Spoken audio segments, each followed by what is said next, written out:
So it'll be really good. President Benson, I did not appreciate him when I was a young mother. Of course, I wasn't very involved in politics, and but I didn't really pay much attention to President Benson. And now that he's gone, and now that I've had an awakening, I wish he was here. I really do. I think he was truly an amazing man, and he loves this country, and we don't have enough people that love our country. I'm glad he's not here for his sake. Yeah, it must be. They would probably to see that not even members of his own church listen to him. Mm-hmm. That must break his heart. It probably does on the other side. Yeah. Yeah. He just sees the bigger picture that we don't see on the other side. Absolutely. Absolutely. So, there's not a lot of slides. Well, 65. But it'll go fast if you don't talk and visit. It's a lot. Sometimes we'll say, let the speaker, give the message, but this is really set up for us to be able to have an open dialogue and see.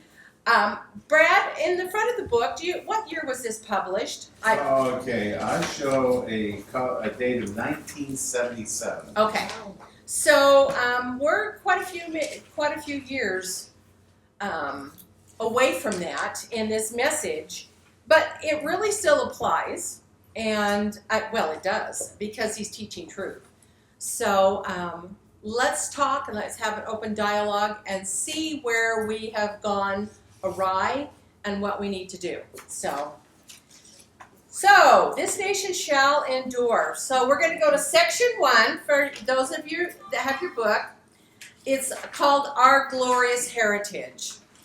And if we truly cherish the heritage we have received, we must maintain the same virtues and character of our stalwart forebears. First of all, faith in God. Do we still see that to be strong in this nation anymore? No. I honestly, there are some that are really fantastic, but there are some that just have absolutely no faith in God whatsoever. Courage. I still see a lot of good, courageous people, but there's still a lot that is not. How many of you on TV saw that group of people beating up and kicking the two white people and brutalized them? One woman, she was hit in the face, square in the face, went straight down and never woke up. Oh, did she die? Really? She didn't die. She's in critical condition. She didn't wake up. They took her to the hospital, and she's in critical condition. In a coma still? I don't know. I haven't heard today. Yesterday, they said she was in critical condition. I didn't see it. I'll tell you, I couldn't watch it. It was so horrifying that a group of people could be so savage. It's like a gang. It's like But yet it was average people. It was men and women beating. Yes.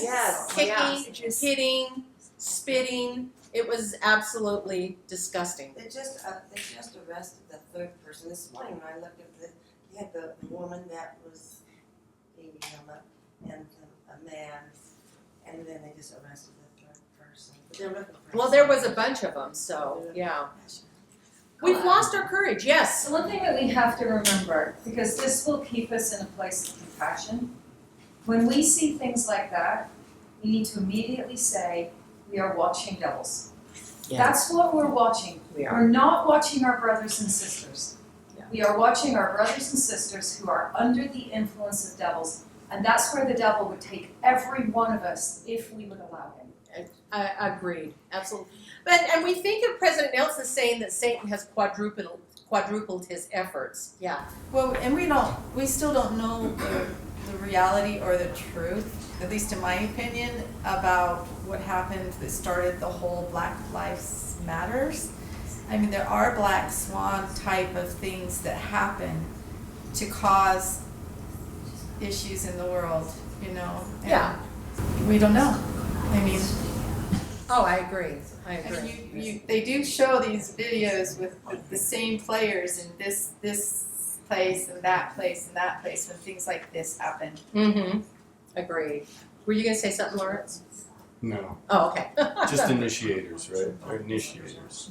Yeah, and I'm trying to remember, I heard the other day that there was a woman that started Black Lives Matter, and I wish I Oh, and she like made tons of money and Oh, yeah. squandered it and yeah, they bought all these used it all for mansions herself. in California and stole the money, and so do we have good integrity there? Absolutely No not. honor among thieves, right? No, exactly. Well, and I shouldn't say it started Black Lives Matter. It just that with the policeman kneeling on that guy or whatever. Well, that all came together at the same time, and That was all fake news too. it was absolutely. So, and there was a man that came out yesterday and said if a group of white people did this to two blacks, it would be front page for the next 60 to 90 days. So it just shows you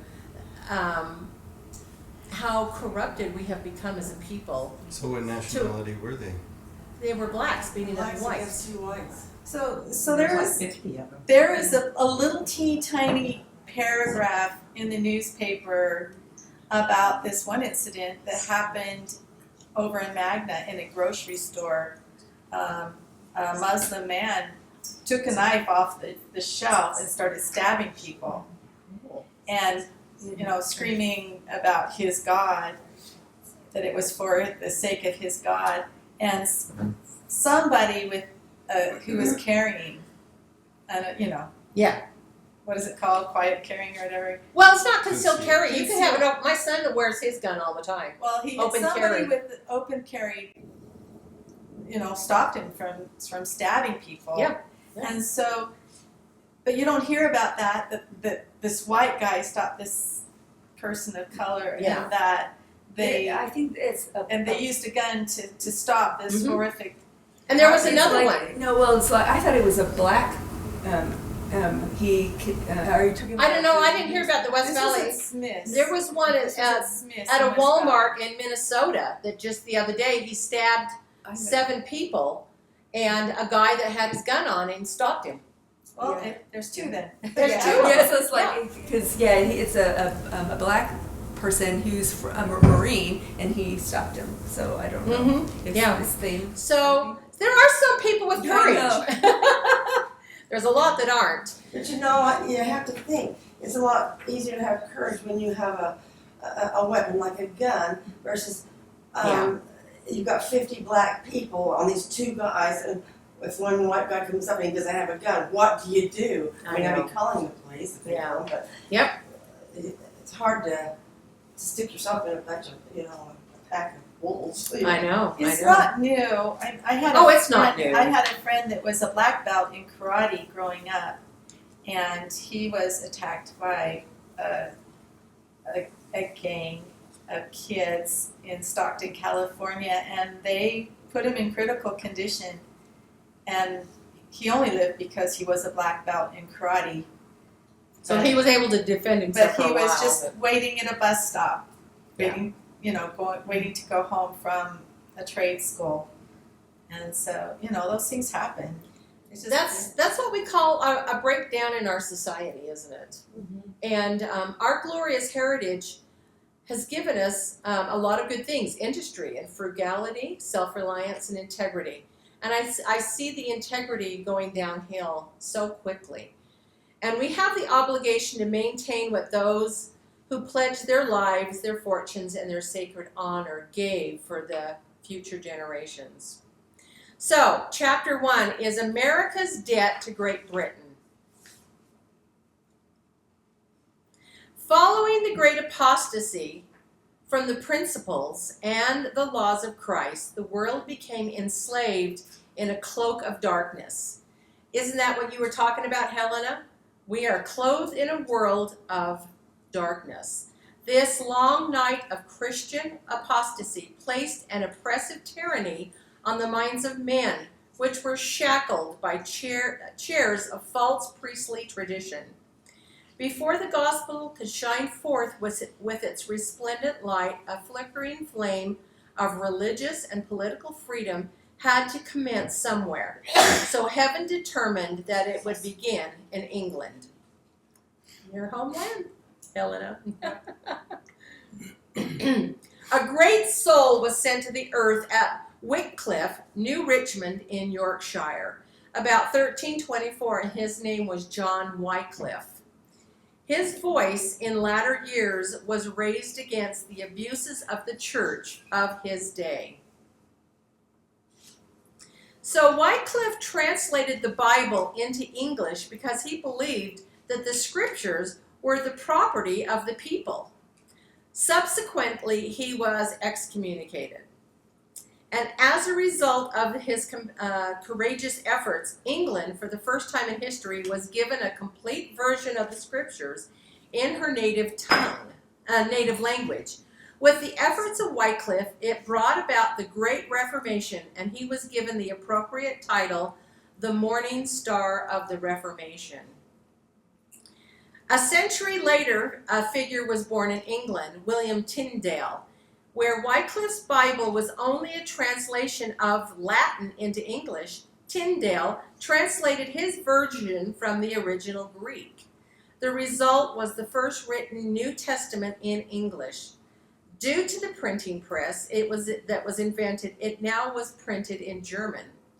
And he was burned at the stake for this. Yeah, really quite horrible. It's amazing how the dark forces worked against keeping people's suppressed and tyrannical, not getting the message out. And you think about those people, Wycliffe and, yeah. Well, it wasn't people who hated God. It were people that supposedly loved God that killed him Yeah, for bringing the word out. to the people. That's just horrific. They wanted the power. Hey, do you remember Joan of Arc? Yeah, Yeah. The person who put her to death was some sort of office in the church. Right? yes. So I saw a thing that the Nazis on their belt buckle said, "God is with us." And I thought, here they were terrible people, so we think, and yet they believed that God was with them. And I thought, of course, because the God of this world Yes. is Satan, is the adversary. So when all these things are done in the name of religion, in the name of God, they're done in the name of the God of this world. Absolutely. God. Absolutely. Okay. Helena. There is something interesting about the Germans. Enzio Busche, who was 70 in the church, was raised in Germany during Hitler, and he tells an unusual side to the story that I've never heard before. Hitler was trying to establish Zion, but without Jesus Christ. And all the principles of Zion were being promoted among the German people. Monogamy, family, hard work. And so the average German, because Elder Busche says, my father gravitated to what Hitler was teaching. We see Hitler as this evil demon, but the Germans didn't see that. Well, we saw the end result. We saw the end Yes. result. The Germans were sold a bill of goods that you could establish Zion through a political leader Yeah. instead of through Christ. And he said his father was really deceived for a long time. He was a kid, so Yeah. he just was observing all of this. But it's so interesting. So when the German people say they felt like they were working for God, they very well might have been, because they were godly principles. It was the people at the top. Is it any different than America? No, it's no different. It's no the people different. at the top that are promoting the evil. The average American is still trying to do the right thing. Right. Brad. Well, it's like communism, utopia, heaven on earth for the common man, and blah, blah, blah, blah, blah. It was all a lie. Yes. But they used these high and lofty principles as a covering for their deceitful power and horribleness. And they're still doing it today. Oh, You absolutely. know, pushing you need to love everyone and accept everyone. There's a level of truth to that. There is. It's just missing the law, and it's missing Christ. Yeah. They pull enough truth into their lie that there's power. So my daughter has been staying with me she's not here. She's on the road right now she's up in Washington State. Perfect place for her. Anyway, she can't understand me as a Republican. Don't you love these people that have come across the border that need our help? How can you be so heartless? How can you not love them? And you're, like you said, Helena, there's a certain percentage, a certain amount where you go, yes, we should love our fellow man. But at the same time, we should follow the laws of the land. I mean, even Christ said, render unto Caesar that which is Caesar. You need to follow the laws of the land. Yes. Everybody who says, I'd like to say, all right, how many of them have you put into your home? Yes, Unsupervised. exactly. Bring Yeah. 20 or 30 or 40 into your home, unsupervised, see how you like it. Exactly. Helena. Don't you love them? Yeah, really. Have you seen the YouTube demonstration about immigration with the gumballs? Yes.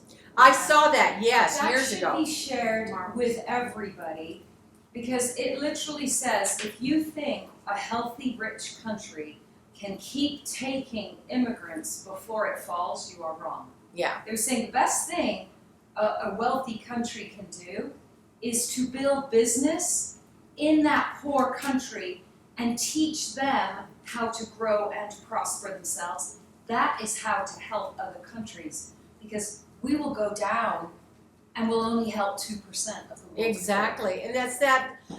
Teach a man to don't give a man a fish. Teach him how to fish.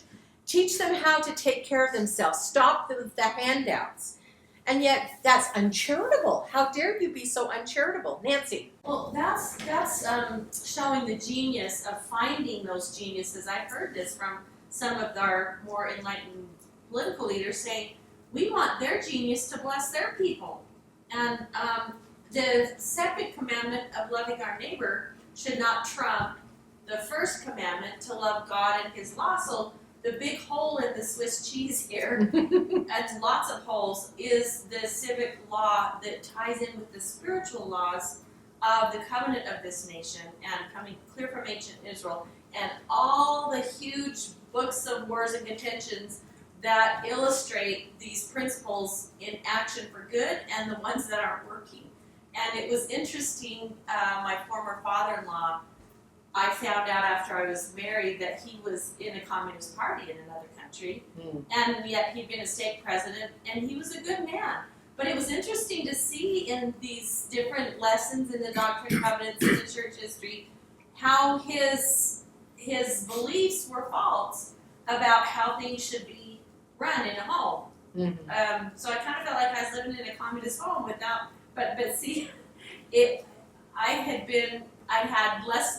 these lessons from Cleon Skousen, which I found my original book with the little workbooks, and he was so excited about the Constitution, and I think it's harder to see people in that and to know how to do it. So this is really good to find the languaging and to honor their righteous desires, because there was a time I just like, Heavenly Father, I'd fast and pray, and I'd come to Him, Poppy, and just appeal to Him about how things were being done in the home with 3 families living in it for 3 years. Yeah. And just the frustration, with a lot of the situation I won't go into. But there came a point where the Lord just listened to me, and He did not contradict me and my feelings. But then He showed me Him, how He loved Him. He said, let me show you how I see Him. And being the first member of the church and the first one, and trying to change all those beliefs of many generations, it takes a wrestling. It's hard. It's not an easy thing. Yeah, it's sharp. It seems like hatred is trying. They're trying to get us to.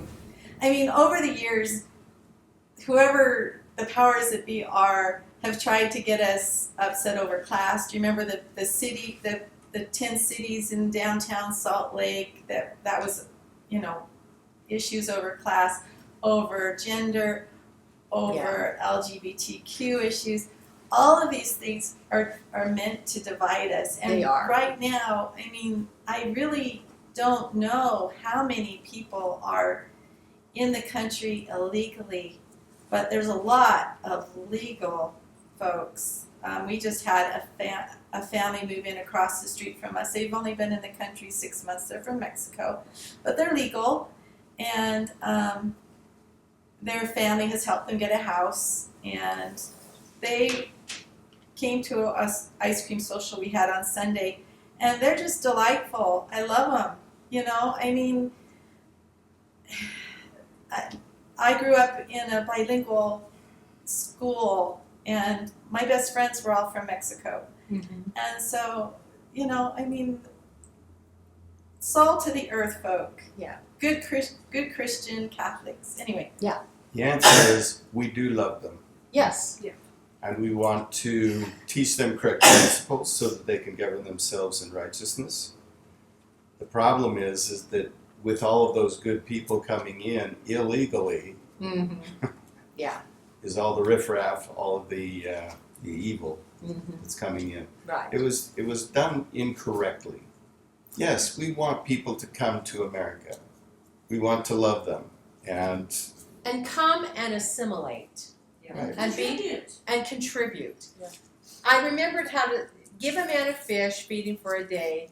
Teach a man to fish, feed him for his life. That's how it goes. Yeah, Nancy. I'll just say one more thing about this because there's, I don't know if any of you've heard of Watcher Palmer, but he was a mission president in Salt Lake. With all this immigration stuff happening, he said, I could not believe the people I'm working with in the church are saying, yes, this is the Lord's plan to bring, gather Israel and bring them all in. He said, no, wait, look at what's really happening. I have to put people that have had a lot of leadership into these wars because none of them can serve. None of them can. They're working 3 jobs. I can't call them some of the illegal immigrants. They're always looking over their shoulder for law enforcement. They cannot focus on building the kingdom because they're just in survival under the radar. But we're teaching them something incorrect. They did not come in by the law. And I just thought that was such a great distinction. Because yes, we want good people, but they cannot progress. And he said that is the sticking point. They cannot progress if they are barely surviving and they can't serve. I can't have in my Spanish wards or whatever people that even have time to serve. They're just, they're worried and they're not in congruence and they're not in integrity with the articles of faith and the directives of the church. Yep. So Tyndale's last words were, Lord, open the King of England's eyes. A prayer that was subsequently answered when King James, who was the son of Mary, Queen of Scots, gave to the world the authorized King James Version of the Bible. The version used to this day by the Church of Jesus Christ of Latter-day Saints. Religious freedom cannot prosper where political freedom does not exist.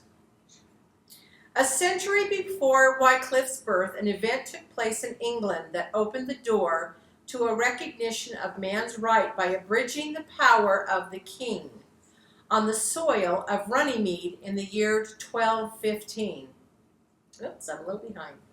The English monarch, King John, formally recognized in writing that he encroached on man's sacred rights. One of history's most influential documents was born, the Great Charter.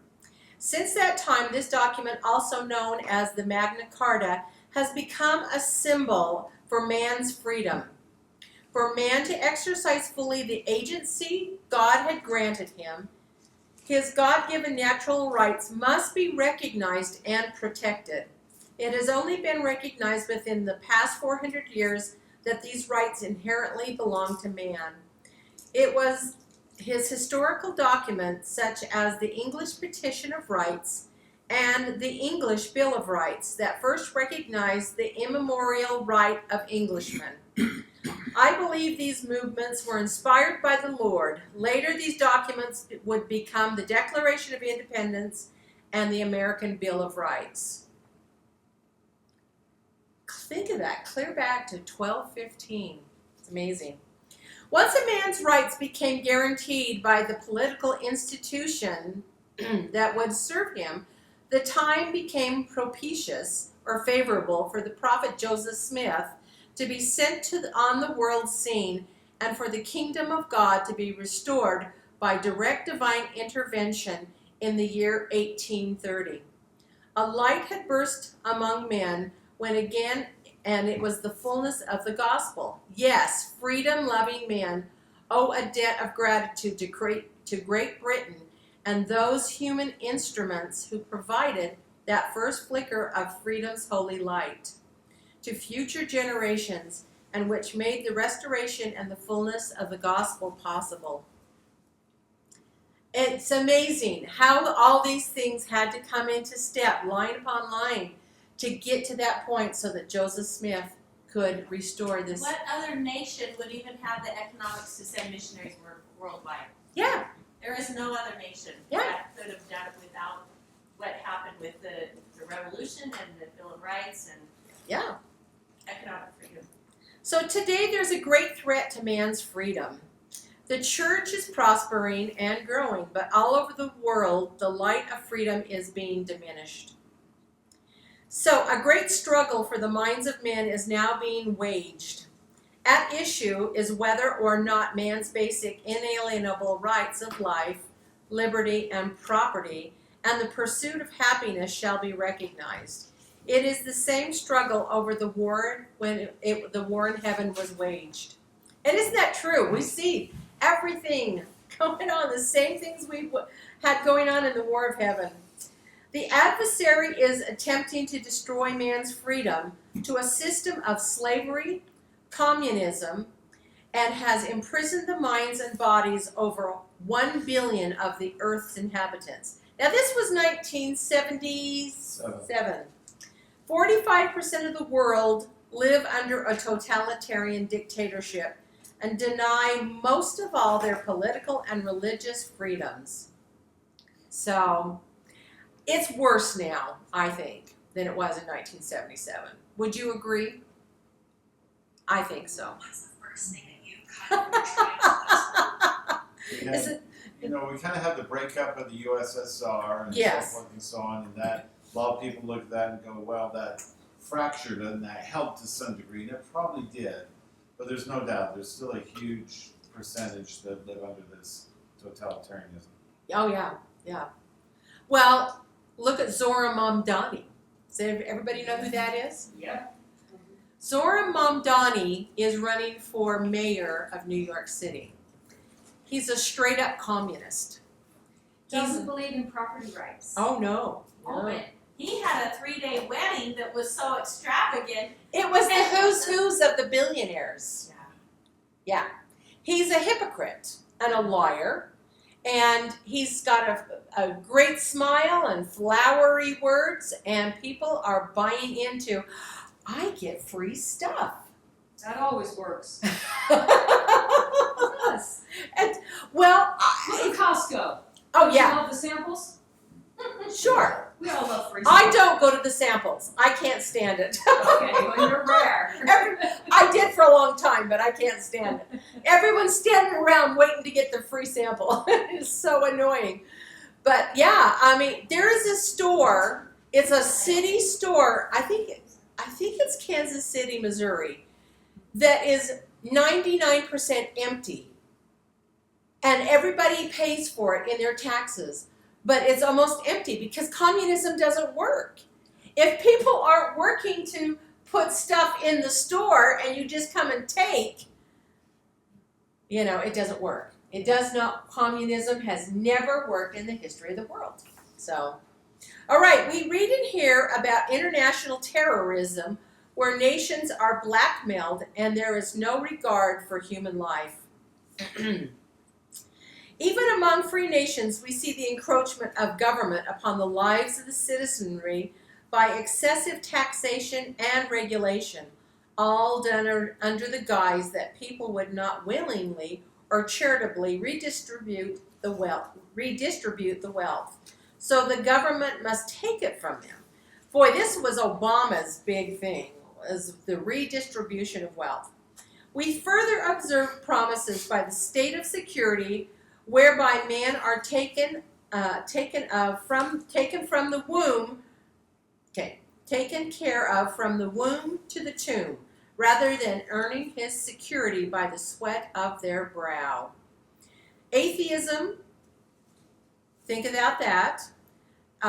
Take away God, and agnosticism. Basically, same thing as atheism almost. I don't know it's close. And immorality and dishonesty. We live today amongst the times when the love of men shall wax cold and iniquity shall abound. And if this is in 77, I think President Benson would be shocked at what we have going today. It's really, we have gone downhill so fast. I mean, I'm 69 years old, and so I've lived through a lot of this. And well, some of you are close to my age too. But isn't it frightful where we have come in our society and how openly flagrant immorality has gone down the drain and love of God? So these are the promises of the Lord to all the faithful saints who keep the commandments of God. They need not fear. What can we do to keep the light of freedom alive? Keep the commandments of God and walk them circumspectly before Him. And pay your tithes and your fast offerings and attend the temple. We have a lot of good people here that do that. And stay morally clean. Participate in local elections, for the Lord has said, honest man and wise man should be sought for diligently, and good men and wise men ye should observe to uphold. Stand in holy places, and be not moved until the day of the Lord shall come. Those holy places are our temples, our stakes and our wards, and our homes. And that's D&C 87 and 8. See, I see a lot of good, though, that's going on. Look at all the temples that are so close to us. And I'm so excited we're getting a Lehigh temple. It's going to be maybe 4 miles away. So I cannot wait. This is going to be great. Colette? Yes. Lily DeHoyos Anderson teaches, and it's written in her book. Who? Lily DeHoyos Anderson. She teaches at BYU, but she's written a book. And she's got, I think, a Facebook thing going. But, yeah, she taught at BYU. She said that any society, any community, if it wants to be functioning, has to abide by the 10 Commandments. That's, I mean, religious or not, you have to have those. Otherwise, you cannot have a functioning community. And what I really like is that they're trying to put some of the school districts are putting the 10 Commandments back into the classroom. Oh, that's good. And we'd like to get. It would be nice if we could get it here in Utah, you know, of all places. But if you put it back in the classrooms and start teaching the basic values, you know, don't steal, don't covet, don't. Kind of the golden rule type of thing. Exactly. Even if they don't call it the 10 Commandments, Golden rule. the golden rule. Did you grow up with the golden rule? That, you know, Yes. The rule of the classroom is the golden rule. Yes, But it's become like forbidden to say that. I know. But if we can bring it back and start teaching. So here, I'm in the new school district. What's it called, Helena? The district? Aspen Peaks. Aspen Peaks. And it would be nice. There's a lady that's running for in my district. Helena's got the list of all the people in the district. Oh yeah, I've got the list of all the conservatives all over Utah County. So if you need to know, let me know. Yeah, who to vote for. Delegates in your area. Do you have it with you? Yeah, it's on my phone. So just check with me after. Okay. Yeah. So we need to have good people put in those positions. You know, so yeah. Okay, chapter 2, God's hand in our nation's history. All right, the destiny of America was divinely decreed. And we have not had our children be taught this. And I don't even know if I remember being taught this, that it was through divine. Do you remember, Brad? Anybody in school? No, it was always separate church from state. Yeah. So in school we teach history, but not the divine influence. Yes, yes. But even in church and seminary and stuff, it's maybe alluded to from time to time, but it wasn't I don't remember as a core thing. Yeah. So the destiny of America was divinely decreed. The events that established our great nation were foreknown to God and revealed through prophets of old. As in an enacted drama, the players who came on the scene were rehearsed and selected for their part.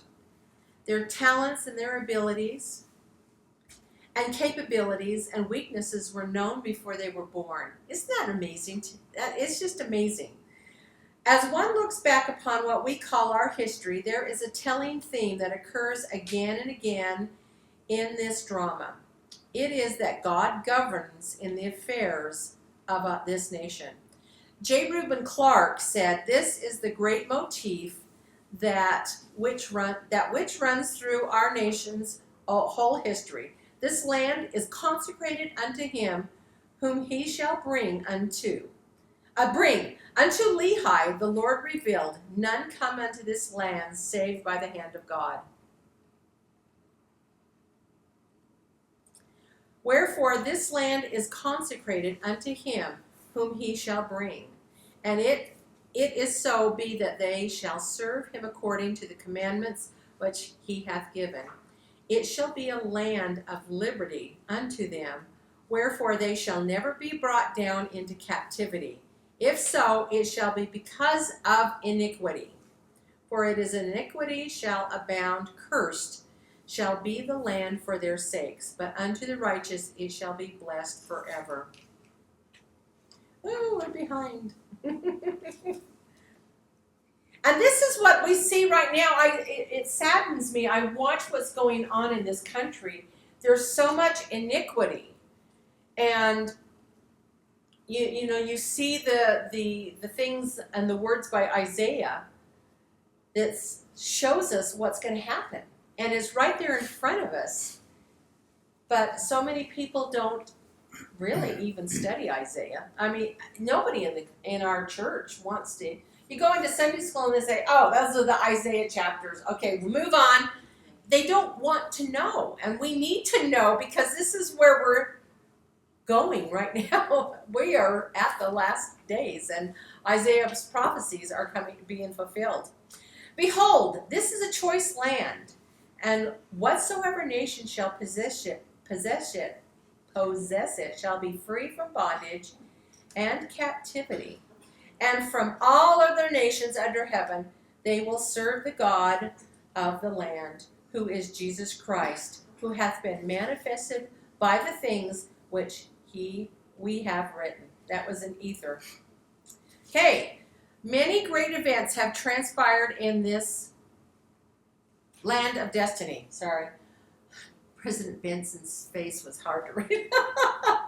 This was the place where Adam dwelt. This was the place where the Garden of Eden was. It is here that Adam met with a body of high priests at Adam-on-Diamond shortly before his death and gave them his final blessing, and the place to which he will return to meet the leaders of this people.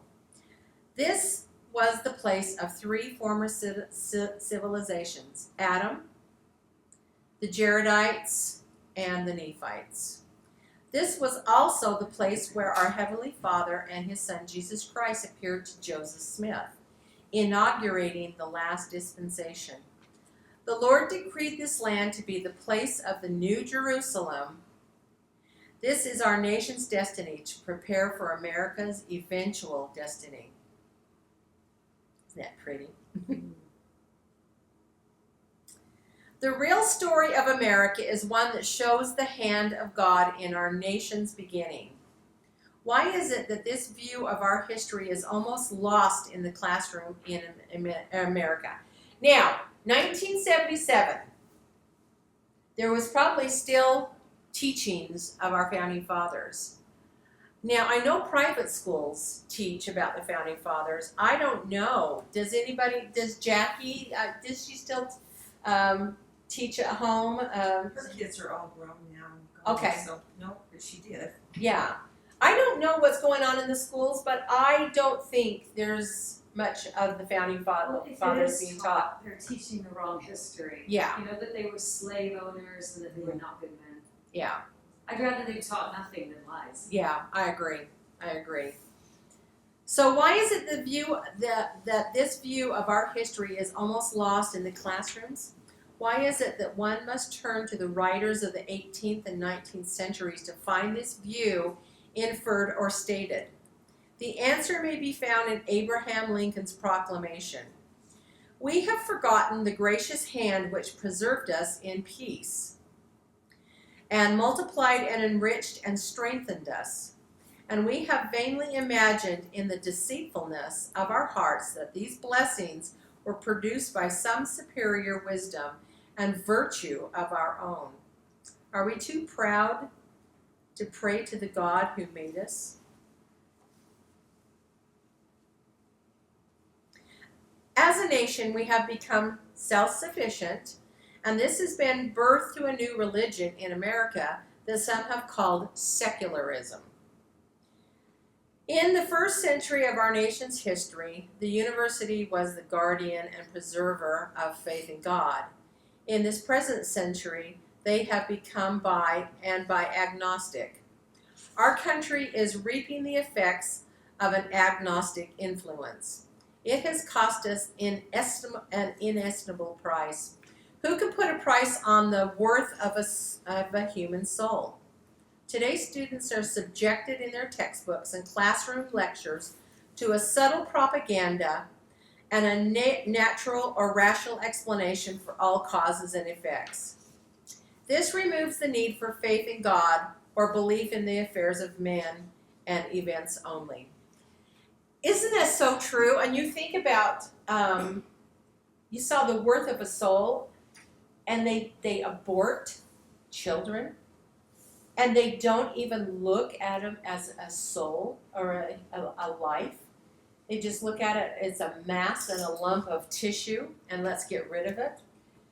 Who was it? Recently I heard that they said that if you show a pregnant mother the ultrasound and let them hear the heartbeat, more times than not they will not abort because they don't believe it's a soul. They didn't believe it's a soul, and now when they have proof in front of them, they do.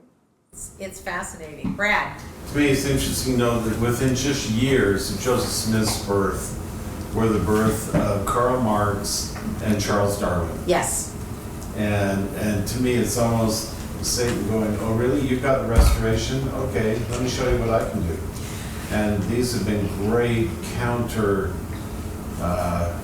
influences to God. Cleon Skousen's named off, was it 5 or 6 antichrists? Marx and Darwin were 2 of those antichrists. Oh yeah. Yeah. Absolutely. So, and it's not by random chance that they came into the world at the same time. Yeah, Nancy. Mike came across a video of a man that took ChatGPT through a series of questions about whether there was a God or not, and he's saying using logic, history, these 5 different things, and took it down this logical path of divine creation. Basically, the ChatGPT comes up with the truth that there is no way in trillions of chances that there could not be intelligent design if you use math, logic, history, and all this stuff. But then he says, okay, now pretend that I'm just a normal person asking you a random question. If God exists, what would your answer be? And it goes back to, according to Darwin and this and that. So it was funny how he was showing that it's smarter than all the PhDs in the world, and there's no way that there could not be intelligent design. Yeah, absolutely. Unless you get what a normal person they would spiff this off to. Helena. Well, you know, it's hard for us because we understand God's doctrine. I mean, hopefully, you know. But if you don't, the arguments on the other side are quite persuasive. I was listening to this argument for abortion, and the person said, the Bible tells us that the start of life is the first breath, because God said he breathed life into Adam. So it's proof that life is the first breath. But if you don't know doctrine, Yeah. and you're just hearing that, you can go, oh, well, that doesn't make sense. You know, so these lies that they are telling, they're not stupid lies. No, they know how to clever. twist it. They know how to twist it. Yeah. Isn't that, it's fascinating. Historians and educational writers who were responsible for this movement are classified as revisionists. Their purpose is to create a new history. This is what you're saying, Helena. You can twist it. They are influenced by training humanist and scientific principles rather than any religious conviction. And I should point out, feeling no obligation to perpetuate the ideals of the founding fathers, some of the new historians have cast a new body of beliefs in their secular faith. I would have you consider soberly how this secular influence has affected the treatment of our nation's history in the textbook and the classroom. Their efforts in some cases have resulted in a new interpretation of our nation's history. May I illustrate a few of these interpretations? So that's exactly what you just said, Helena. You can interpret things and people will go, oh yeah, that makes sense. Okay, first, the American victory in the War of Independence was only the result of good fortune. Now this is not he's showing you examples, yes. Was the result of good fortune, ineptitude by the British generals, and the entrance of France into the war. All these facts are evident, but what is left out are explanations that could provide the student with a spiritual perspective of our history. Why is it that we do not read in our history explanations from George Washington? I wonder why. The success which has hitherto attended our united efforts we owe to gracious interposition of heaven, and to that interposition let us gratefully ascribe the praise of victory and the blessings of peace. So if you take away Washington's words, now you can go ahead and twist and say, oh, that was just lucky and it was random chance, No. So this is, again, by design. So second, the political thought of the founding fathers were the result of borrowed ideas from the 18th century philosophers. Again, it is evident that the founders were men well schooled in political thought and of their times, as well as ancient civilizations. But how does one account for the unity that came out of the impasse among the delegates at the Constitutional Convention?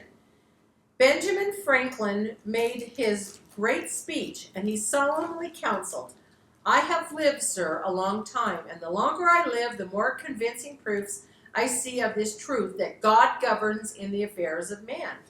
I firmly believe this. With the concurring aid, he will succeed no better than the builders of Babel. I beg henceforth assistance of heaven and its blessings on us. Again, who wants to hear those words? We have to take those words away from the founding fathers. So third, the chance that the founders designed the Constitution primarily to benefit themselves and their class, because they were property owners, financially, and the economic motif was their dominant incentive. Such is the thesis of the historian Dr. Charles Beard. Yet Madison said there was never an assembly of men who were more pure in their motives. At the turn of the century, Beard published the works and economic interpretation of the Constitution of the United States. It was grossly distorted. The real intent of the founders, by suggesting their motivation, was determined by economics, a thesis that originated with Karl Marx. What a shocker, right?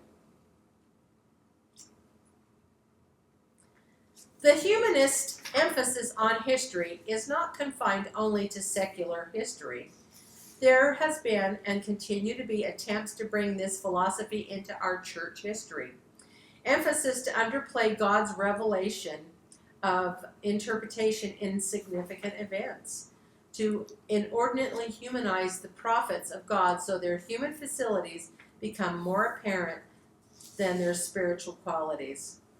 No writer can ever accurately portray a prophet of God if he or she does not believe in prophecy.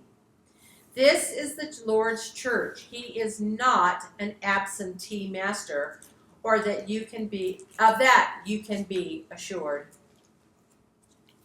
I love that. So chapter 3, the signers of the Declaration of Independence. I thank God for the sacrifices and events made by our founding fathers, whose efforts brought us the blessings we have today.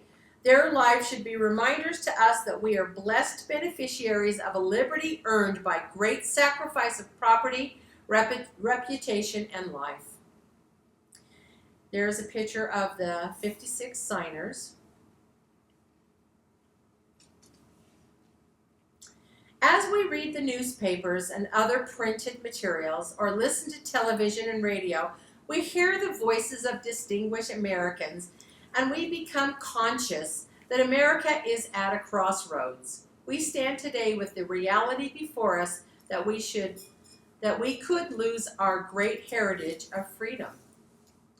There are those in our midst who dedicate our beloved republic and the men who laid the foundation of our government.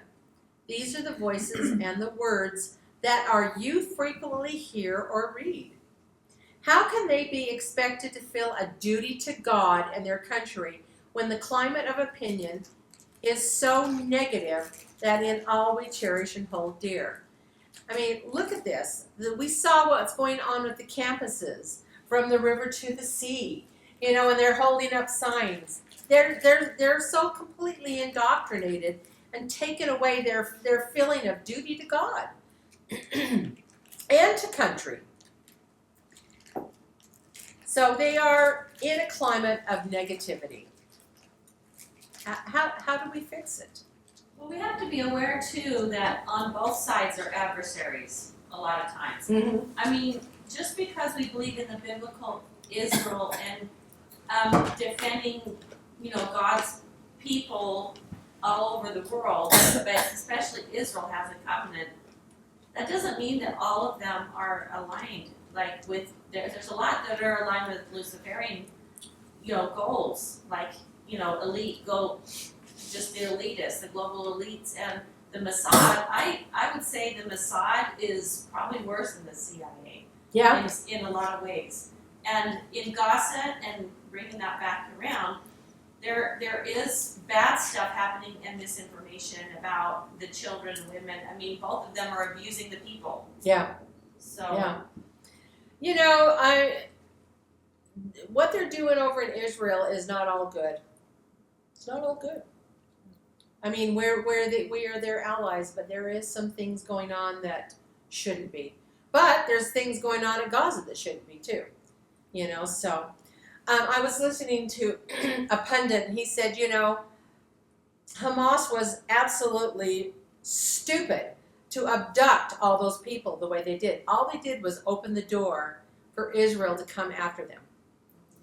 And they thought, oh, we're doing this great thing. We're going to, make them mad. Well, that wasn't make them mad. They kicked the wasp nest, And at some point, you can't allow that kind of stuff to go on. So, I don't know. It's a fine line. It's crazy. All right. The purpose of the Declaration was to set forth the moral justifications of a rebellion against a long-recognized political tradition, which was the divine right of kings. At issue was whether men's rights were God-given or dispensed by the government to their subjects. This document proclaimed that all men have certain inalienable rights, in other words, that those rights came from God. And the colonists, therefore, not rebels against political authority. Their contention was not Parliament nor the British people. It was against a tyrannical monarch who had conspired, incited, and plundered them. Oh, plundered.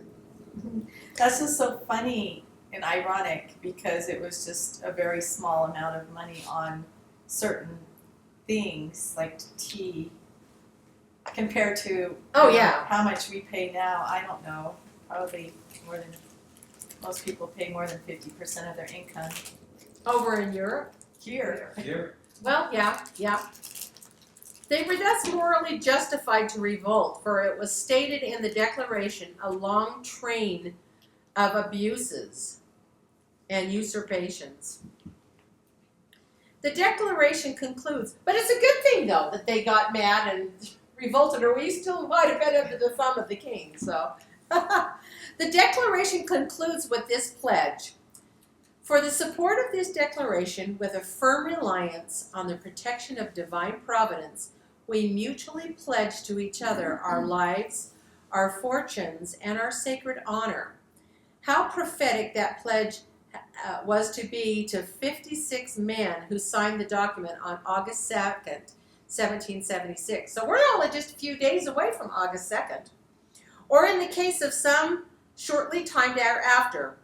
There came all walks of life that signed this. So 23 were lawyers, 12 were merchants, 12 were men of the soil, 4 were physicians, 2 were manufacturers, 1 was a politician, 1 was a printer, and 1 was a minister. And I'm surprised that there wasn't more that were politicians, to be honest with you. To go along with this, the White House has put out little 1-2-minute videos of each of these signers, Oh, really? and they're AI actors. So you see the picture, and then he becomes alive, and he tells his little story and what happens. Oh, So you can watch them. I would love that. It's just on the Can you send it to me? What's the White House YouTube? White House YouTube? It's, yeah, well, the White House. That's what it's called, and it's YouTube, and they have a lot of the White House stuff, but they've been putting out these little things on this. It's kind Of the signers. I would love to watch that. That would be cool. The signers were religious men, all being Protestant, except Charles Carroll, who was a Roman Catholic, which was kind of surprising to me as well. So, almost 1/3 of the signers were under 40 years of age. 18 were in their 30s, and 3 in their 20s. Only 7 were over 60. The youngest, Edward Rutledge of South Carolina, who was 26 and a half, and Benjamin Franklin, who was 70 years old. 3 of the signers lived to be over 90. Charles Carroll, who was the Catholic, died at 90, and 10 over 80. 2 of the signers would become presidents of the United States, so Thomas Jefferson and John Adams. 2, John Adams and Benjamin Harrison would be fathers of future presidents. Another was Elbridge Gerry, and he was vice president to James Madison. And then those signers pledged their lives, and some paid that price for their nation's birth and our birthright.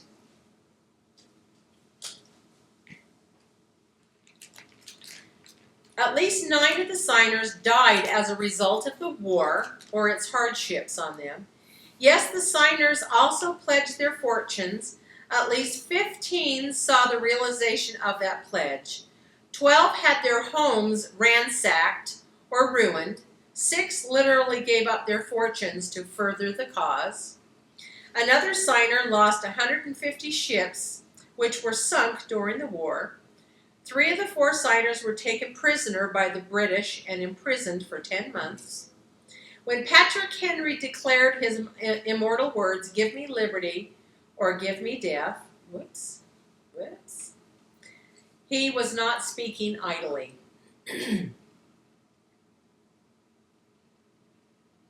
When those signers affixed their signature to that sacred document, they were, in a real sense, choosing liberty or death. For it was, if the revolution failed, if their fight had come to naught, they would have been hung as traitors. Yes, the signers fulfilled their pledge. Their spirit of sacrifice was exemplified by John Adams, who, when others were vacillating on whether to adopt the Declaration, declared, "Sink or swim, live or die, survive or perish, I give my hand and my heart to this vote." It is true indeed that in the beginning we aimed not at independence, but at a divinity which shapes our ends. Why then should we defer the Declaration? You and I indeed may rue it. We may not live to the time when this Declaration shall be made good. We may die. Colonists die. Die colonists. Die slaves. Die. It may be ignominiously. And on the scaffold. Be it so. Be it so. If it be the pleasure of heaven, that my country shall require the poor offering my life, the victim shall be ready. But while I do live, let me have a country, or at least the hope of a country, and that of a free country. But wherever may be fate, be assured that this Declaration may stand. It may cost treasure, and it may cost blood, but it will stand, and it will richly compensate for both. I am for the Declaration. Colette, if I Yeah. may, I think it was Benjamin Franklin who's famous. As they were trying to finalize all this, he said, "It's so important that we hang together, for if we do not, we will most assuredly hang separately." So, as he said, we're committing treason. They were. And if we don't make this work, we're going to lose everything, and many of them did lose everything. They did. But they knew it was for the greater good because they were godly men. Very godly men. And in fact, I am doing another PowerPoint.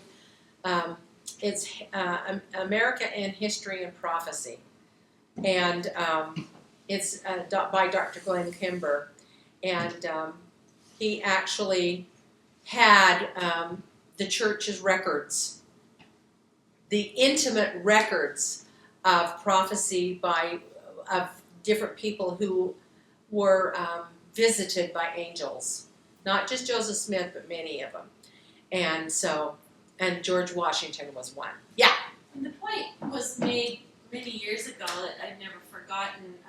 I don't know if it's pronounced Scotland, but never in history has a group of more brilliant people, not just the founding fathers. We have amazing founding mothers like Abigail Adams. Oh, yeah. And her son, the way she raised him for becoming the next, one of the presidents of the nation as well, and passing that on. But never, ever had there been an embodied group of men that knew history, that studied it, that had so many other brilliant inventions and that came together, and none of them wanted the power. Yeah. That's never happened the way it did in American history. Yeah. I mean, this was a remarkable group of people that lived. There's no doubt about it. How fitting is it that we sing America the Beautiful. Oh, beautiful for heroes proved in liberating strife, who's more than self their country love, and mercy more than life. Okay. On my phone, it's like squished in, but it's full screen. Okay, good. These patriots were willing to make the effort and sacrifice they did because they understood that seem to be forgotten today. That the rights of man are either God-given as part of a divine plan or they are granted as part of a political plan. Reason necessary and religious conviction and belief in the sovereignty of God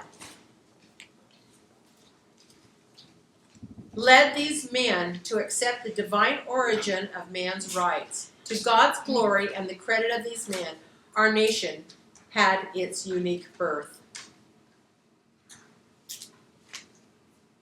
But you know, back then they were looking almost at annihilation. If they didn't do this, and they would be under that strict control of England. But look at what's happened in the last 4 years with Biden being in. It's turned some people, certain people, back to these values that we are going to be annihilated if we don't do something about it, and to get some strong leaders in. Yeah. And it's not Trump. Don't you see him as such a strong leader? Have you been following with him over in Scotland and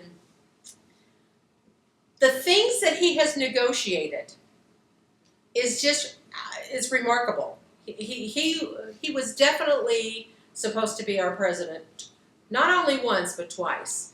Is he a perfect man? No. Is he a righteous man? I don't know.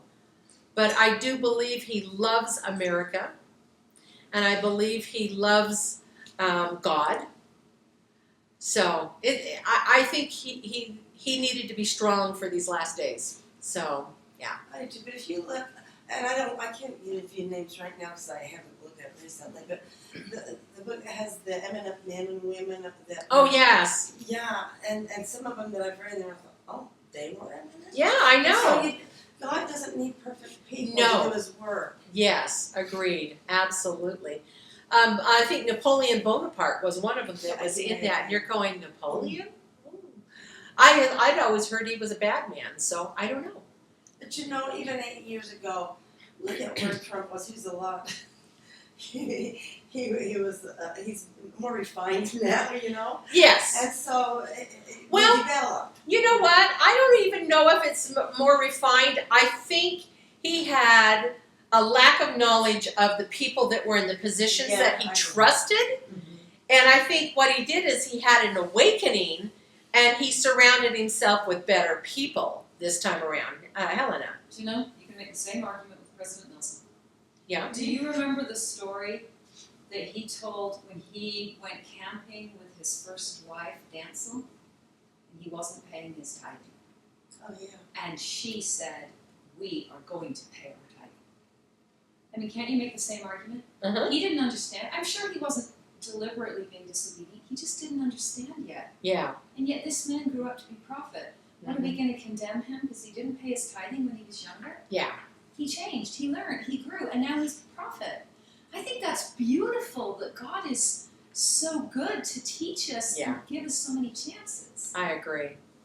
And he knows our hearts. He knows he knows what we're going to do. And so, you know, he gives us the opportunities to become better. I mean, President Nelson could have said, well, we'll get around to paying it. And his life may have gone down a whole different path. Yeah. But he listened to a good woman. Yeah. And God uses us for good. And it's what we do with ourselves, you know, where we end up. So if we accept the premise that human rights are granted by government, then we must be willing to accept the corollary that it can be denied by government. If Americans should ever come to believe that their rights and freedoms are instituted among men by politicians and bureaucrats, then they will no longer carry the proud inheritance of their forefathers. We'll kind of be like slaves, you know?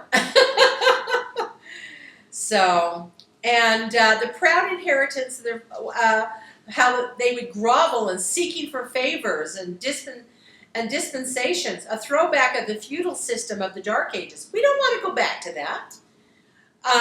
The deep state would love that. they would love that so much. They love the power. So we have to keep ourselves in the mindset of freedoms. We must ever keep in mind the inspired words of Thomas Jefferson found in the Declaration of Independence. We hold these truths to be self-evident, that all men are created equal, that they are endowed by their Creator with certain inalienable rights, and among these are life, liberty, and the pursuit of happiness. That to secure these rights, government are instituted among men, deriving their just powers from the consent of the governed. Since God created man with certain unalienable rights, and man in turn created government to secure and safeguard those rights, it will follow that that man is superior to government, and they should remain master over it, and not the other way around.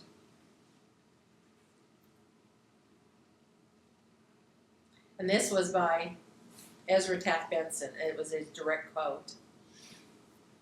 All right, in a republic, not democracy. We're a democratic republic. So, in the republic, the real danger is that we may slowly slide into a condition of slavery of the individual to the state rather than entering the condition of a sudden revolution. The loss of our liberties might easily come about not through the ballot box, but through the abandonment of the teachings from God and His basic principle upon which our country was founded. Such a condition is usually brought about by a series of little steps, which at the time seemed justified by a variety of reasons. I thank God for the sacrifices and efforts that made our founding fathers, whose efforts brought us the blessings we have today. The opportunity for patriots to do so is clearly upon us. Our founding fathers were such great men. Chapter 4. So before you move on, Yes. a friend of ours from book club yesterday pointed out something super interesting from DNC 109. So, you're talking about that slowly, step by step, Yeah. kind of put into slavery.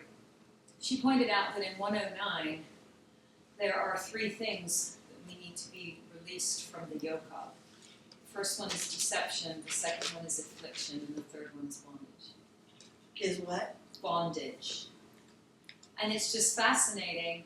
We're already in all of those things. We are. And we need the yoke to be released from us. Can't even see it. I mean, it's fascinating to see what the Lord can see.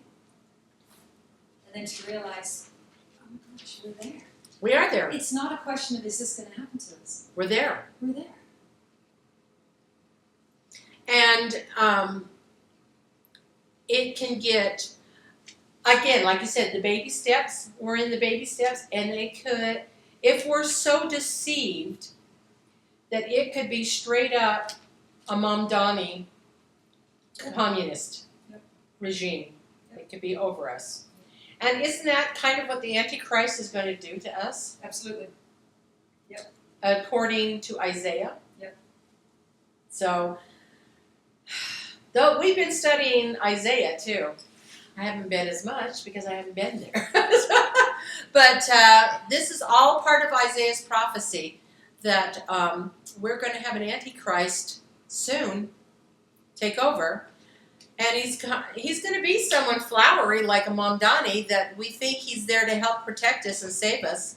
And then he's going to clamp down, and we're going to be in totalitarian control for a short time, according to prophecy. I think there might be a slightly different from what we got, in chapter 18.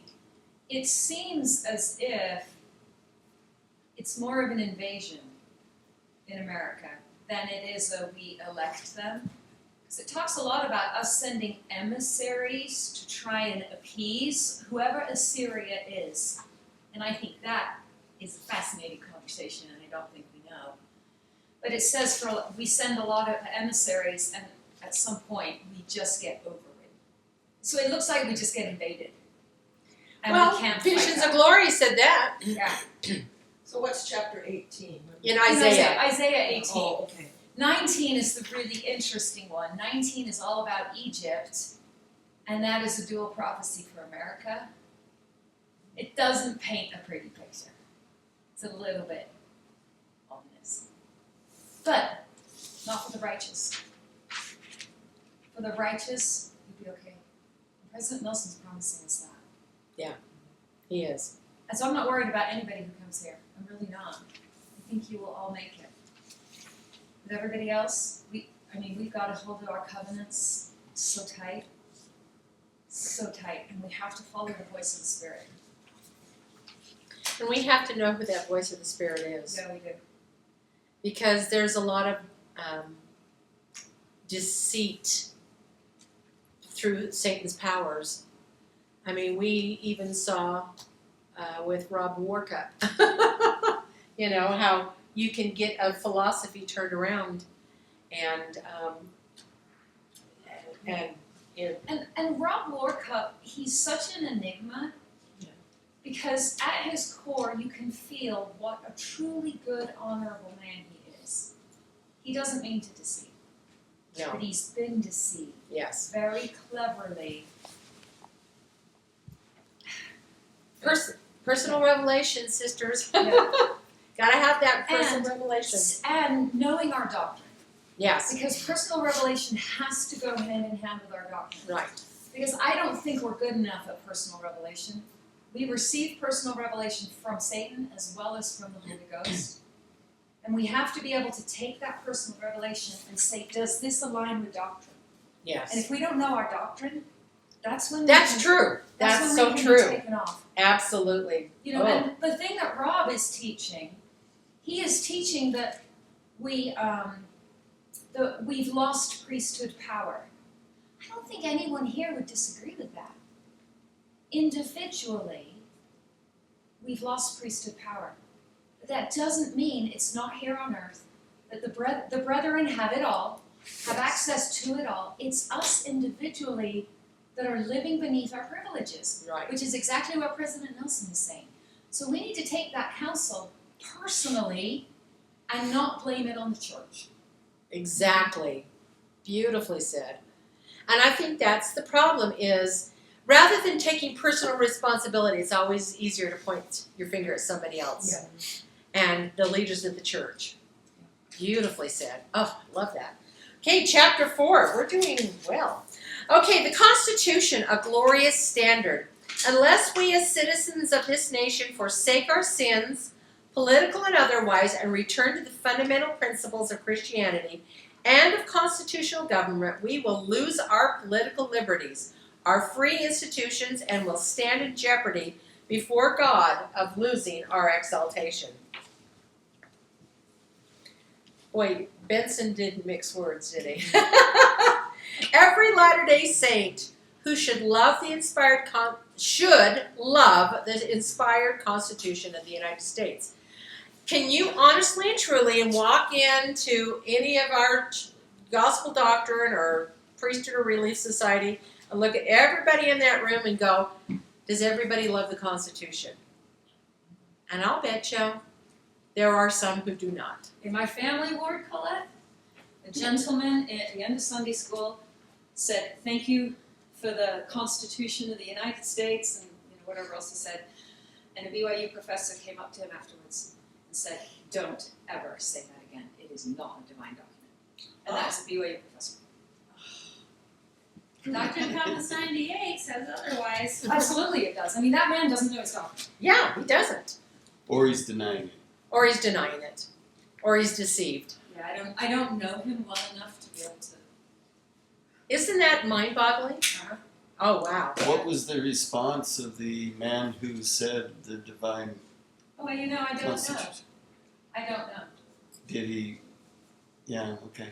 I didn't know what to say. I think I would have been like, oh, whoa. You're a BYU professor. Yeah. But remember we saw that guy went and hung the proclamation on the door of that BYU professor and he ripped it off? Said that is not true. Well, we have in my area for the new school district, one of the people running is also a BYU professor, and in front of his house, he has got the LGBTQ flag, takes up about a third of the size of his house. And you're like, well, we know what you want to accomplish in the school district. You don't need to tell me anymore. Wow. Oh, every Latter-day Saint should love the Constitution. A nation with a spiritual foundation and prophetic history, which nation the Lord has declared to be his base of operations in these latter days. I love that picture. The framers of the Constitution were men raised up by God to establish this foundation of our government. For the Lord has declared by revelation in these words, I establish the Constitution of this land by the hands of wise men, whom I raise up unto this very purpose, and redeemed the land by the shedding of blood. Yes, this is the land fertilized by the blood of patriots. D&C 101-80. Oh, so what do they know? During the struggle for independence, nearly 9,000 of the colonist forces were killed. Among those 56 patriots who pledged their lives, their fortunes, and their sacred honor by signing the Declaration of Independence, at least 9 paid the price with life's blood. At the close of the Revolution, the 13 states found themselves independent, but then faced internal economic and political problems. The Articles of Confederation had been adopted by but proved ineffectual. The nation was without a president, and there was a Congress, but destitute of any power, no Supreme Court, and the states were merely a confederation. So then why is it that most of the countries in the world have adopted our Constitution as part of that? You know, they've taken it as a foundation of their country. Well, If it's there's not bits and divine- pieces. They've used bits and pieces. If it wasn't a divine document. Oh, I understand. You know. Yes, well, true. And unfortunately, if you don't adopt the whole Constitution in as written, then it's still going to falter at times, you know. Really, Joseph Smith said the Constitution would hang by a thread, and it really is. Mm-hmm. I mean, but we still have so much of it that's so good, you know, and other countries do have parts of it that are so good, but And under this Constitution, look at I'm not talking big money. I'm looking at the prosperity that came because of that. yes, People could act on their own, and they could develop ideas and take ownership of their ideas, and it's just grown the country here. yeah, absolutely, because it's truth based on truth, and God's law. And we know that the law of 34% of it is the law of Moses from, is it Deuteronomy? I think it's Deuteronomy. Yeah. So we know that much. There's so much written into it that's God's law. So And North Korea's constitution is not doing that country very well. no, because it's communism, Yeah. totalitarianism. Washington wrote of the defects of this loose federation. So we're talking about the Articles of the Confederation. The fabric, which took 9 years, all at the expense of much blood and treasure, to rear now totters on the foundation, and without support must soon fall. Because of this crisis, 55 of the 74 appointed delegates reported to the convention, representing every state except Rhode Island. And that's one what they call Rogue Island. They just couldn't accept it. They did eventually, but for the purpose of forming a more perfect union. 39 signed the Constitution. Of the 39 signers, 21 were educated in the leading American colleges and in Great Britain. 18 were lawyers or judges, and 26 served in the Continental Congress. 19 served in the Revolutionary War, and 4 were personal staff to Washington. Among the assembly of the 39 signers were to be found 2 future presidents of the United States, and 1 the father of this country, and a vice president of the United States, a secretary of Treasury, a secretary of War, a secretary of State, 2 chief justices of the Supreme Court, and 3 who served as justices on the Venerable, the Venerable Franklin, Benjamin Franklin, who was a diplomat, philosopher, scientist, and statesman, and they were backwoodsmen, not one of them. They were the best of the best.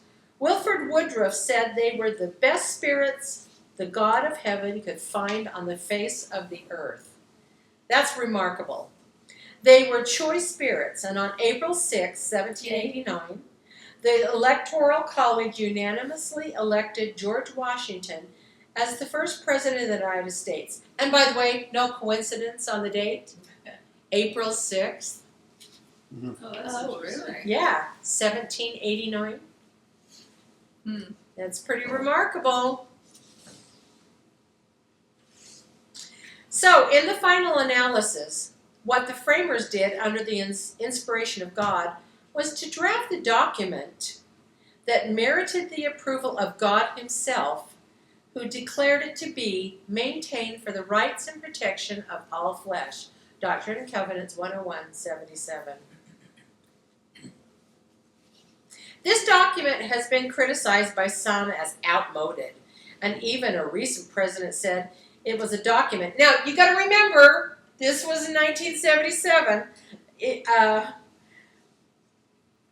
Is John F. Kennedy on there? We also know of a president who said it was an outmoded Barack Obama.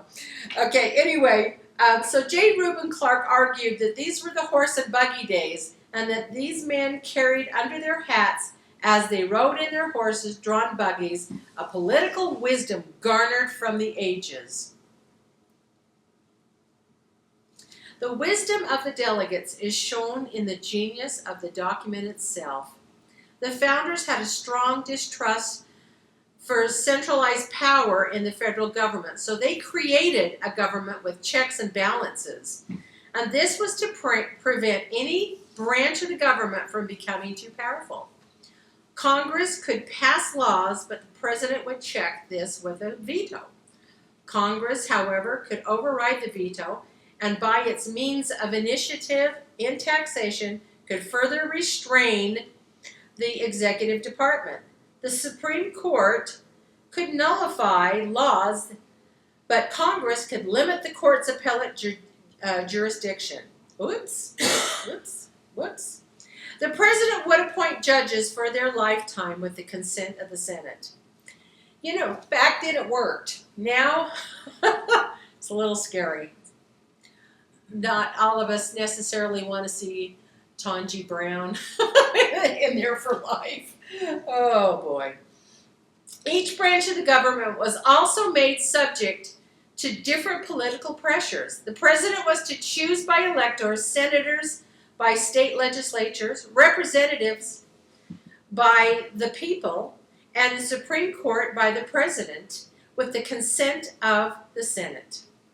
All of this was deliberately designed to make it difficult for a majority of the people to control the government, as we would say mob rule, and place restraint on the government itself. The founders created a republic which Jefferson described as action by the citizens in persons and affairs within their reach and competence, and in all others by their representatives.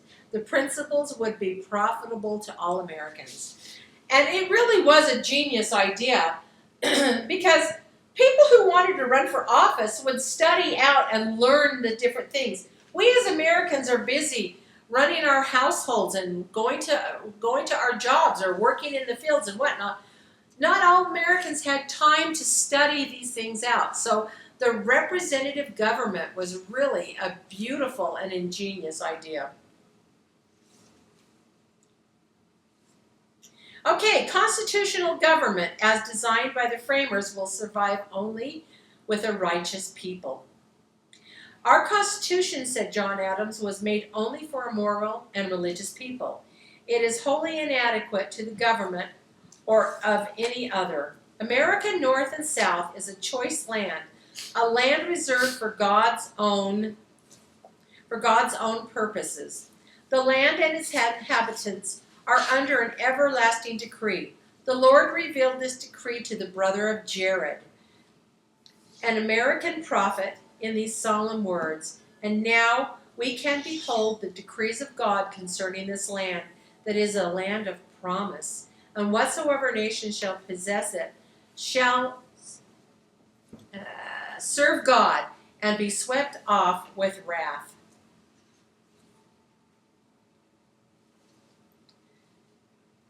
So Abraham Lincoln said this: we have been the recipients of the choicest bounties of heaven.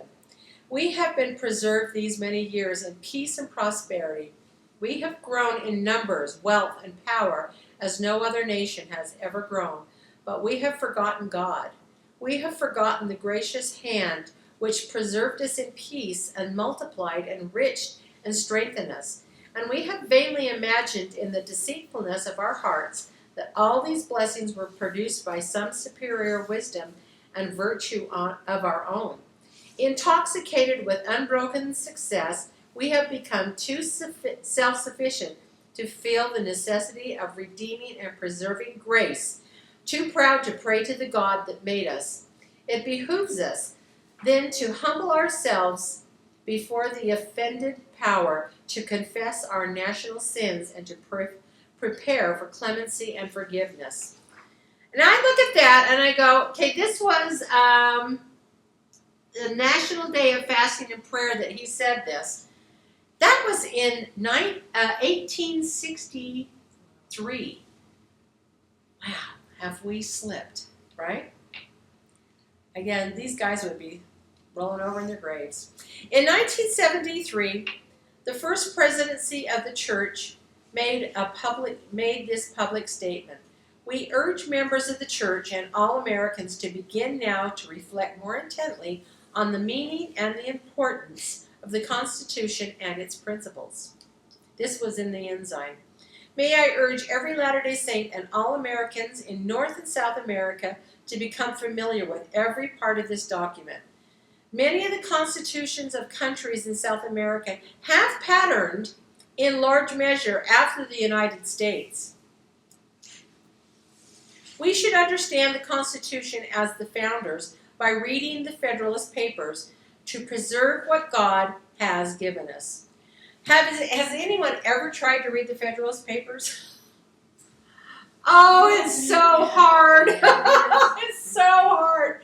And Glenn Beck wrote that book, The Original Intent, and he tried to break down, he and another gentleman. And I tried reading that, and I'm like, oh my gosh, have we slipped in education and knowledge? Ugh, it's so scary. Okay, we better hurry. Chapter 5. We might only get to 5 chapters today. We'll see. Chapter 5, Our Priceless Pioneer Legacy. And it's kind of fortuitous that this last week was the Pioneer holiday. And we stand as beneficiaries of the pioneers' priceless legacy to us, a legacy based on the solid truth that character is the one thing we develop in this world that will take with us into the next. Boy, that's bad color on there. All right. We hope that the present generation will continue to be reminded by sermon, song, eulogy, and family traditions of the noble virtues and their pioneer ancestors, and to recognize that it was by and through the hand of God that they were delivered from their oppressors, and that the settlement of Ephraim's mountains took place. Though others have said more eloquently what my tongue or pen could express, I deeply desire to pay reverent tribute to those heroes of the past, to their faithful deeds and their noble lives, and their lasting lessons of courage and faith and self-reliance, and their stamina, their industry, and their integrity. All generations have need of these virtues. And I think of the pioneers and all that they did coming across the plains, and I wonder if I think they had it harder than Moses. And it'll show you that in here. We stand today as beneficiaries of their priceless legacy to us, a legacy based on the solid truth that character is the one thing we develop in this world that we take with us into the next. What legacy? The pioneers came to the Salt Lake Valley with credentials that spanned the centuries, a bloodline coursing through their veins from illustrious parentages, Abraham and Sarah, Isaac and Rebekah, Jacob and Rachel. Theirs was a bloodline preserved through 4 centuries of Egyptian captivity, an exile and exodus from the land of their captivity that lasted 40 years, a time necessary for a new class, less enslaved generation to develop, and then a settlement of a promised land which lasted over 7 centuries. When the tyranny of European governments disallowed freedom of religious worship, God prepared a new land of promise, the United States of America, where such freedom was eventually guaranteed by an inspired constitution. Some of the progenitors of the pioneers came before the gospel's restoration, such as the ancestors of Joseph Smith. But most came following the restoration. They came with self-identity that led President Brigham Young to exclaim on one occasion, "You understand who you are. You are the house of Israel, the royal seed of the royal bloodline." They came with the faith that God had set his hand a second time to restore the house of Israel and to accomplish his purpose and design. The Church of Jesus Christ has been restored again on the earth through the instrumentality of a latter-day prophet, Joseph Smith, Jr., and that following the martyrdom, the keys of the priesthood had been continued through Joseph's ordained successor, Brigham Young. They believed themselves to be God-directed and prophet-led. That was the conviction which inspired their sacrifices.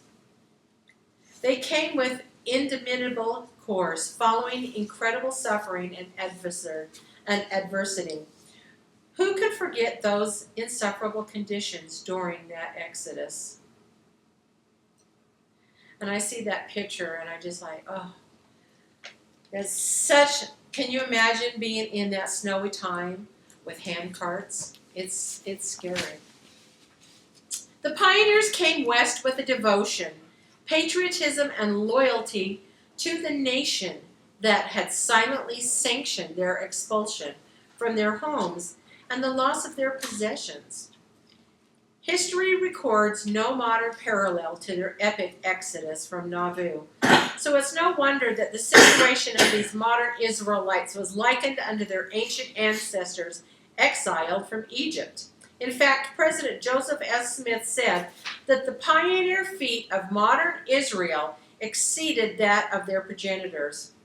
This people crossed deserts that are beyond comparison with those of the children of Israel. They were not fed manna. However, they were fed abundantly with quail. They traveled 4 times the distance in a few months rather than 40 years.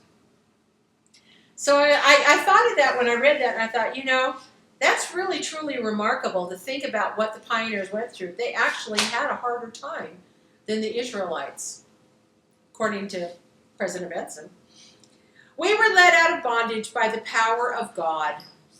The angels of God and the power of presence of the Almighty accompanied us, so much so that notwithstanding the country was covered with sagebrush and crickets, presenting the most forbidding appearance, President Young was enabled to point out where the temple and the city would be built. Nicolette? Yes. It's the only way we're gonna be let out of bondage too. Yeah. The power of God. There's no other way. Agreed. So, who knows if we're going to be in tent cities or if we're going to be walking to Adam on Diamond? We don't know yet, do we? Isn't it ironic in the course of their exodus, this same government, while they forcibly expelled, now come to them with a request for 500 able-bodied men to fight the war with Mexico? So disproportionate in the terms of the numbers of the population of the U.S. versus Utah, but they did comply with the request, an extraordinary example of loyalty to their nation. And that would be a hard one, being kicked out. I mean, there was an extermination order by Governor Boggs in Missouri, and yet they still went and fought. During the times of mobbings and persecutions, the revelations of God had prescribed the course of action they should take. Importune for redress at the feet of judges, the governor, and even the President of the United States. These steps were followed with relief, reparation, or redress. Under these conditions, I'm sure they questioned, as did Joseph in Liberty Jail. So, I'm really off on my picture. Sorry.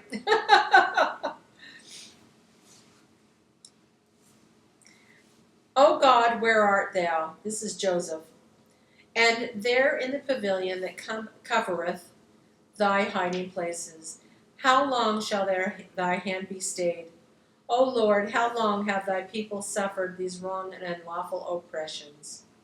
Doctrine and Covenants 121, 1-3. They who suffered so much from oppressors were to see that God takes their own retribution in their own time and in their own way. Lincoln said, nations like individuals are subjected to punishment. The awful calamity of civil war desolates the land. While the saints dwelt securely outside the boundaries of the United States, the nation was engaged in its most costly war in terms of lives lost, a civil war. No doubt these words of the Lord were recalled. If the president heed thee not, then will the Lord arise and come forth out of his hiding place, and in his fury vex the nation. Doctrine and Covenants 101-89. The saints' loyalty to the nation extended not only from patriotism, it came also from a conviction that God had reserved this land for his purpose, a choice land above all others.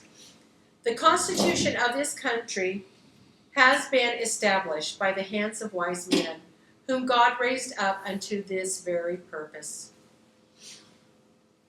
And they were under divine commandment to maintain that inspired document for the rights and protection of all flesh, according to just and holy principles. Doctrine and Covenants 108, 80 and 77. They came with faith and industry and carved an Eden out of a desert. Their promised land has become a prosperous valley. Our forefathers gloried in hard work, but at the same time they drew literally upon their prodigious spiritual reserves. Their faith was renewed by two of Isaiah's remarkable prophecies concerning the last days, the days in which they knew they were living. In the first of these, Isaiah announces, the wilderness and the solitary place shall be glad for them, and the desert shall rejoice and blossom as a rose. Isaiah 35:1. And again, for the Lord shall comfort Zion, as will comfort her all her waste places, and he will make her wilderness like Eden, and her desert like the garden of the Lord.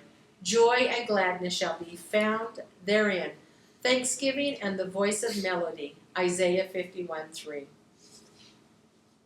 We have witnessed the fulfillment of these remarkable prophecies, but today a contrary philosophy has come into the land, and it is one that espouses that the government benefits should replace the fruits of individual initiative and labor. Such a philosophy can only be the shackling of man's liberties in the eventual destruction of our freedom. Had the early settlers throughout the land lived by such a philosophy, this glorious nation would be a vast, untamed wilderness. God shapes his servants in the forge of adversity. He does not fashion them in the hothouse of ease and luxury. We respectfully called them pioneers because they prepared the way for us to follow. Okay, so I'm going to stop there because we've just got a couple minutes left, and we'll just pick up. I did 6 chapters, so the next time I'll pick up chapter 6 and I'll add it to part 2. So How many chapters? you got How much would the How many last one, chapters? how long would the last one take? I just like the idea of getting the 18. first section done. well, let me see. All right. There's a Let me total of see, 18 guys. chapters. I'm The book very had- interested to see how. There's 10 slides. Do you want me to Yeah. Okay. No, I want to hear the whole book because I don't think you're at the best part yet. Oh no. I want to. She was only going to do the first part today. Well, the first. Only I got it. I have 3 PowerPoints. Yeah, This was she- 1 of Oh, 3. then I would finish your slides. then. There's 3 Oh, okay. sections. All right. Yeah, because I think the best part is our future. Yeah, you've only destiny. been through Yeah, slides. she just said she has Yeah. 3 different Got it. presentations. Okay, so chapter 6. There's 10 slides. Can we preserve what they brought? I need to. Were the founding fathers and pioneer forefathers to counsel us today in their fundamental beliefs? So manifest by their acts, what would they say to us? Okay. Today we live in a land choice above all other lands. We live amid unbounded prosperity. This because of the heritage bequeathed to us by our forebears. A heritage of self-reliance, initiative, personal industry, and faith in God, and all in an atmosphere of freedom. First, their counsel to us would be, have faith in God. It was by this faith that they were sustained in their privations, sacrifices, and suffering. They placed their trust in God. He was their defense, their refuge, and their salvation. Their faith is perhaps best expressed by the fathers of our country, George Washington. The success which has hitherto attended our united efforts, we owe to the gracious interposition of heaven. Let us ascribe the blessings of peace. Yes, it was this faith in God that sustained them in their hours of extremity. We too will need this same faith to sustain us in the critical days ahead. Second, they would counsel us to strengthen our homes and family ties, though they did not possess our physical comforts. They left their posterity a legacy of something more enduring, a hearthside where parents close by their children, where daily devotions, family prayer, scripture reading, and the singing of hymns were commonplace. Families worked, and they worshiped and prayed together. Family home evening, how a once-a-week practice among the saints was to our pioneer forebears, almost a nightly occurrence. With this pattern, our homes would be guided, and their love between parents and children would abound. Family unity and solidarity, crowned with love and happiness, would prevail. Third, they would counsel in the dignity of work, to practice thrift, and to be self-sustaining. Theirs was a philosophy that neither the world nor government owes man his bread. Man is commanded by God to live by the sweat of his brow, not someone else's. In his first inaugural address, Thomas Jefferson counseled us toward a wise and frugal government, one that shall not take from the mouth of labor and the bread it has earned. Brigham Young stated, "Beautify your gardens, your houses, your farms, beautify the city, This will make us happy and produce plenty. To be slothful, wasteful, and lazy and indolent is unrighteous. Finally, these noble founders and pioneers, our benefactors, would counsel us to preserve the freedoms granted to us by God. They knew that the foundation of this nation was spiritual, that the source of all blessings was God. They knew that this nation could only prosper with freedom. Those intrepid forebears knew that their righteousness was the indispensable ingredient to liberty, that this was the greatest legacy that they could pass on to future generations. They would counsel as to preserve liberty by righteousness. Righteousness is always measured by a nation or an individual keeping the commandments of God. While serving as the executive officer of the National Council of the Farmer Cooperatives in Washington, D.C., I saw in a Hilton hotel a placard depicting Uncle Sam representing America on his knees in humility and prayer. Beneath the placard was the inscription, "Not beaten there by the hammer and sickle, but freely, responsibly, confidentially, we need fear nothing or no one save God." That picture has stayed in my memory ever since. America on her knees in recognition that our blessing come from God. America on her knees out of the desire to serve God. On her knees freely, willingly, gratefully against some despotism.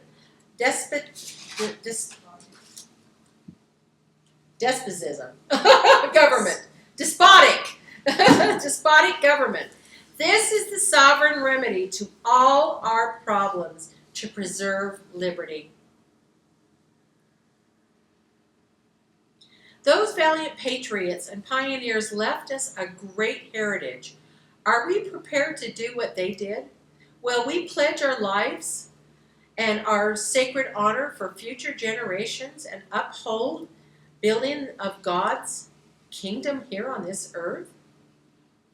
Here the challenge made to us, their descendants and benefactors. This is the place monument at the mouth of Immigration Canyon, July 24th. That should be 1847, not 1947. No, it says 1947. It was dedicated. Oh, okay. Can we keep the preserve what they wrought? Shall we pass on to our children the heritage that they left us and lightly fritter it away?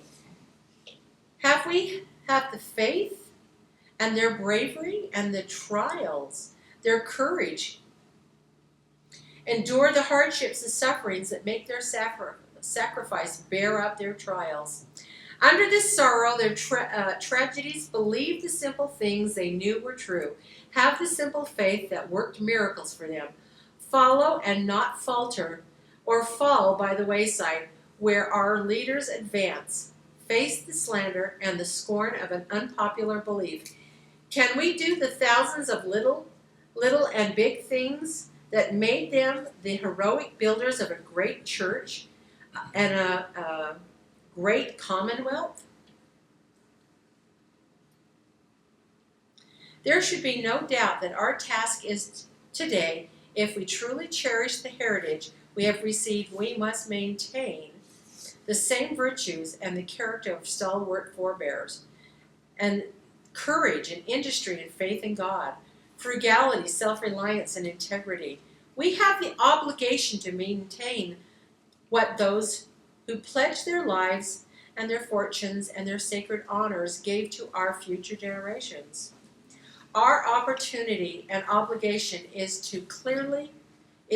so clearly upon us that we may repay the debt by preserving and strengthening their heritage in our own lives, in the lives of our children and their children and generations yet unborn. The end. That didn't take too long. I only went 5 minutes over.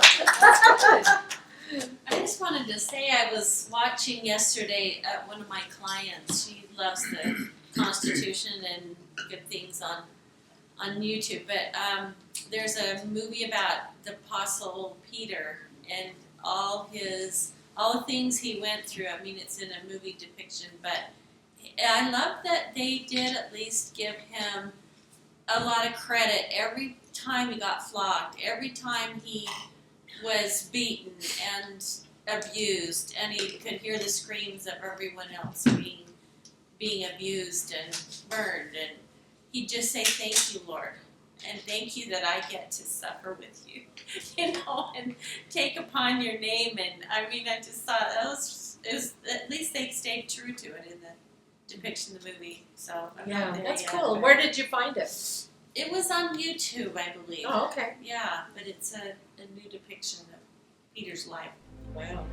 And he was lucky he got to walk with Christ, so, I think it makes it easier that you got to be hand in hand with him. But still, they went through a lot.